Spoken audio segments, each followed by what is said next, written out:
Hello പ്രിയ സുഹൃത്തുക്കളെ, നമ്മുടെ നാട്ടുമ്പുറങ്ങളിൽ കണ്ടുവരാറുള്ള ഒരു സസ്യമാണ് ഈ കാട്ടു ചേമ്പ്. ഇത് നിങ്ങൾ കണ്ടിട്ടുണ്ടല്ലോ. അപ്പോൾ ഇതിൻ്റെ പ്രത്യേകത എന്താ പറഞ്ഞു കഴിഞ്ഞാൽ, ഇതിൽ തളർത്ത് വരുന്ന ഇതിൻ്റെ ഒരു കൂമ്പ്, അതായത് ഇതിൽ നിന്ന് വളർന്നു വന്ന ഒരു കൂമ്പ്. ഈ കൂമ്പിന് എന്താ പ്രത്യേകത പറഞ്ഞു കഴിഞ്ഞാൽ, ഇതിപ്പോൾ ഞാൻ എൻ്റെ കൈവശമുണ്ട്. ഈ സാധനം കുട്ടികൾക്ക് ഒരു രൂപ പോലും മുടക്കില്ലാതെ ഇത് ഊതിക്കഴിഞ്ഞാൽ ഒരു സൗണ്ട് ഉണ്ടാവും.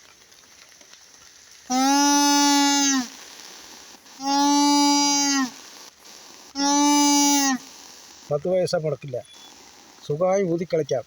നല്ലൊരു സമ്പ്രദായമാണ്. ഓക്കെ അല്ലേ?